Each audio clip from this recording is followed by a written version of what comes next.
how to split screen in Windows 11. Hey everyone, welcome back to the channel. If you are new here, don't forget to hit the subscribe button and turn on the notification bell to not miss any updates. So let's dive right in. First things first, to split screen, you'll have to toggle on one of the settings. For that, go to the search bar on the taskbar and then tap on settings.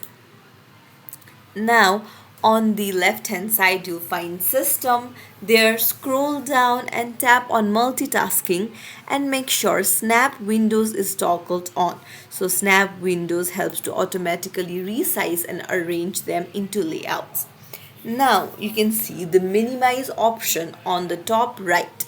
So if you just click on it, you'll be able to see various layouts. So this is to split screen, so you can have 2 tabs, 3 tabs, even 4 tabs at the same time. So you can just tap on the layout and then there you go, you have your split screen. You can even choose 3 option layout and then there you go.